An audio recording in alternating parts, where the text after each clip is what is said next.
Hello friends, life video में आपका स्वागत है। आई होप आप सभी लोग ठीक होंगे। तो आज का जो टॉपिक है वो है रीमेडिकल। ठीक है, तो किस तरीके से रीमेडिकल होता है रेलवे में। और आप लोग को बता दूं कि इससे पहले मेरा जो मेडिकल था 2019 में हुआ था। और फिर सर्विस के टाइम पे भी आप लोग का होते रहता है। जैसे कि हर 4 साल में आपका मेडिकल होते रहता है। तो मेरा 2019 में हुआ था मई में। तो उसके बाद सीधे 2023 में आज ही के डेट पे यानी 2 मई को मेरा कंप्लीट हो चुका था। तो क्या क्या चीज़ें उसमें चेक होती हैं और हार्ड होता है इजी, अगर फेल कर गए तो क्या होता है। आप लोग में बहुत सारे लोग कमेंट्स कर रहे थे कि अगर फेल हो गए तो क्या होता है उसमें, ठीक है, बाहर कर देते हैं क्या जॉब से। तो पूरी डिटेल्स मैं आप लोग को बताऊंगा। तो वीडियो एंड तक देखें और वीडियो अगर अच्छा लगे तो ज़रूर शेयर करें और चैनल को सब्सक्राइब करें। तो आइए वीडियो शुरू। 4 साल में एक बार आप लोग का मेडिकल होगा, आप जब सर्विस में आ जाएंगे उसके बाद। और फिर आपकी एज जैसे 50 हो जाएगी, फिर उसके बाद हर ईयर बाय ईयर आप लोग का होता रहता है मेडिकल। तो वो चेक करने के लिए होता है कि आप मेडिकली फिट है नहीं है, या कोई दिक्कत तो नहीं है आप में। तो इसलिए 4 साल में एक बार मेडिकल आप लोग का होता है। तो मेरा जो मेडिकल था कल वहीं रेलवे हॉस्पिटल में ही था, जहाँ पहले हुआ था वहीं हुआ था। तो उसके लिए मैं जब गया तो अपना जो पिछली जो स्लिप होती है आप लोग को, जब आप लोग मेडिकल देंगे, ठीक है, आपको अभी मेडिकल जब हुआ होगा आपको एक मेडिकल स्लिप मिली होगी घर को। अगर बाई चांस नहीं भी मिली है तो कोई दिक्कत वाली बात नहीं है, वो आपके ऑफिस में जमा रहती है मेडिकल स्लिप, बाद में आप वहाँ से भी निकलवा सकते हैं। तो मेरे पास तो नहीं थी मेडिकल स्लिप, हमें कोई मेडिकल स्लिप नहीं दी थी। हमसे बोला था कि जब हमारा मेडिकल हुआ था 19 में, तो हमसे बोला था ठीक है आप जाओ घर को। और उसके बाद फिर 1 महीने बाद पैनल निकल गया था, तो हमारे पास कोई रिकॉर्ड नहीं था मेडिकल का। तो मैं कल जाके सबसे पहले ऑफिस गया, ऑफिस से पहले मैंने अपना मेडिकल रिकॉर्ड निकलवाया। ठीक है, तो उसकी फ़ोटो खींच के उसका मैंने प्रिंट आउट निकलवाया। और वो प्रिंट आउट लेके मैं अपना मेडिकल हॉस्पिटल गया। तो वहाँ मैंने एक फॉर्म होता है, फॉर्म भरना पड़ता है पीएमई के लिए, उसको पीएमई कहते हैं। ठीक है, हर 4 साल में जो होता है अभी, तो उसके लिए मैंने फॉर्म भरा। और फिर मेरा मेडिकल शुरू हुआ। तो सबसे पहले मेडिकल में आंखें चेक होती है, मेन सबसे ज़्यादा आंखें रहती हैं। तो आंखें चेक करी मैम ने, लेंस वगैरह है पड़ा तो नहीं है आंखों में, ये कुछ या चश्मा वगैरह तो नहीं लगवा रहे हैं। ठीक है, तो वो चेक किया, तो ऐसा तो कोई मुझे प्रॉब्लम था नहीं, चश्मा वगैरह ग्लास वगैरह कुछ था नहीं। और इस बीच में भी कुछ ऐसा मेरी सर्जरी वगैरह हुई भी नहीं थी। जब से मतलब 4 साल के बीच में अगर कोई सर्जरी वगैरह कोई हुई है आपकी, वो उसमें फॉर्म फिलअप करते वक्त उसमें सब लिखा होता है कि बता देते हैं उसमें, ठीक है, यस और नो का टिक करना होता है। तो वो फॉर्म उसमें भर के आप लोग उसमें उसको जमा कर सकते हैं। तो मेरा ऐसा कुछ इशू नहीं था। उसके बाद फिर जब मेरा चेक हो गया था लेज़र, फिर मैं आंखों पे आया। तो वही, तो डॉक्टर सबसे पहले वही टेस्ट लेता है, ठीक है, आंखों का, ठीक है, डिस्टेंस विजन लेता है, नियर विजन लेता है। तो वो मेरा 6/6 ही था और नियर विजन में भी कोई मुझे ऐसी दिक्कत नहीं थी। और उसके बाद फिर मेन जो टेस्ट था वो इशारा टेस्ट था, ठीक है, कलर विजन वाला, आपको पता ही है, जिसमें नंबर्स वगैरह बुक्स पढ़ाते हैं, वो पूरी बुक होती है, इसको पढ़ाते रहते हैं फटाफट।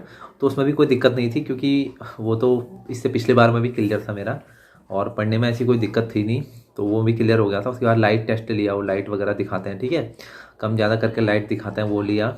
और फिर एक चश्मा पहन के, आप लोग को पता ही होगा, ठीक है, जिसमें एक तरफ से रेड एक तरफ से ग्रीन करके चश्मा जो होता है वो, उसको जिसमें लाइट्स दिखाते हैं कि, ठीक है, 4 लाइट आप लोग को दिखाया जाता है, वो टेस्ट होता है। ठीक है, तो अलग अलग टेस्ट होते हैं उसमें। तो आंखों से रिलेटेड सारे टेस्ट हुए।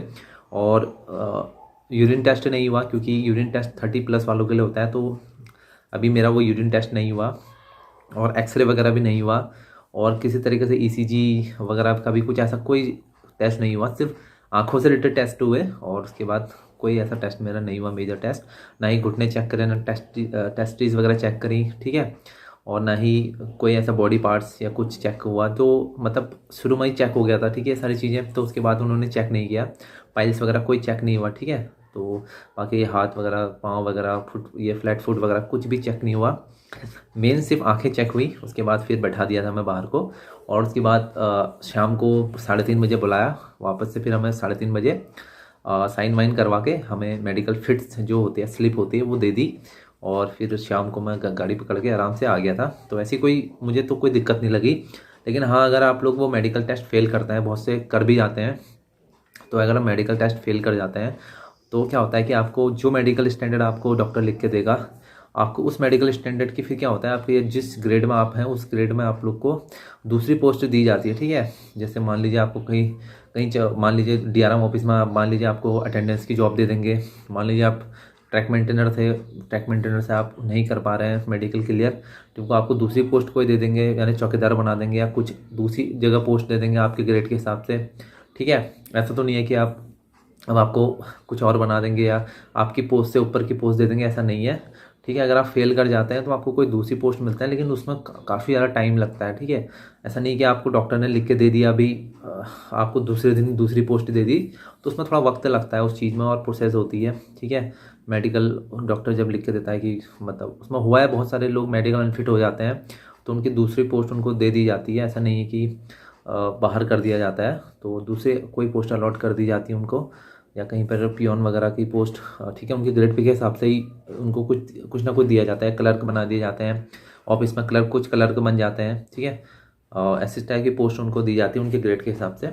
तो ऐसे बाहर नहीं होता है कि आप सोचेंगे कि जॉब से निकाल देंगे, ऐसा कुछ नहीं होता है जॉब से निकालने वाला सीन। ठीक है, हाँ, अगर जैसे कोई बहुत ज़्यादा मेडिकली अनफिट हो जाता है, जिससे मतलब बहुत ज़्यादा मेडिकल इश्यू हो जाते हैं, वो थोड़ा मतलब वो भी मतलब कह सकते हैं कि उसको थोड़ा दिक्कत हो सकती है। वो खुद ही समझ जाएगा कि हाँ, मैं अब घर पे मुझे बैठ जाना चाहिए। जब बहुत ज़्यादा कोई एक्सीडेंटल केस है, उस वाले केस को छोड़ के बाकी नॉर्मली अगर आपको कोई मेडिकल अनफिट जैसी कोई इशू है तो दूसरी आपको पोस्ट दी जाती है। तो ऐसा हुआ है मेरे डिपार्टमेंट में भी, जो मेडिकली अनफिट हुए हैं उनको दूसरी पोस्ट अलॉट हुई हैं। ठीक है, दूसरी पोस्ट डिपार्टमेंट में या दूसरे उसमें डिपार्टमेंट में दूसरी पोस्ट अलॉट कर दी गई है उनके मतलब मेडिकल के हिसाब से कि ये काम कर सकते हैं। और आप लोगों में से कमेंट करेंगे कि बहुत सारे लोग ऐसे हैं जिनको मतलब मेडिकल जिनका क्लियर था लेकिन उनको कोई भी पोस्ट अलॉट नहीं हुई है।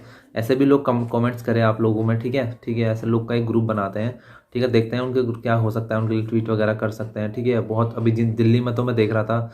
ठीक है, दिल्ली में उनका प्रोटेस्ट चल रहा है। ठीक है, जो B2C1 वाले थे जिनको पोस्ट अलॉट नहीं हुई है मेडिकल स्टैंडर्ड वाले, तो अगर कोई ऐसे कैंडिडेट्स हैं इसमें तो आप लोग ज़रूर कमेंट्स करें नीचे जिनको पोस्ट अलॉट नहीं हुई है, क्योंकि बहुत सारी मेहनत करने के बाद, क्योंकि एक और रेशियो था डीवी में, एक का रेशियो था, उसके बावजूद भी उन्हें पोस्ट अलॉट नहीं हुई है। तो आप लोग कमेंट्स करें और आई होप आपको समझ में आ गया होगा कि क्या क्या चीज़ें फिर से होती हैं। ठीक है, तो ऐसा बिल्कुल आप लोग डरिए मत कि दोबारा मेडिकल होगा तो आप बाहर हो जाएंगे। तो सबका होता है मेडिकली वो। ठीक है, और उसमें कोई ऐसी बड़ी दिक्कत नहीं होती है। अगर आप फिट हैं तो बाकी चश्मा वगैरह अगर आपको लगना होता है तो वो चीज़ भी आपको चश्मा लग जाता है, तो उसमें कोई बड़ी दिक्कत नहीं है। तो मिलते हैं आप लोग से नेक्स्ट किसी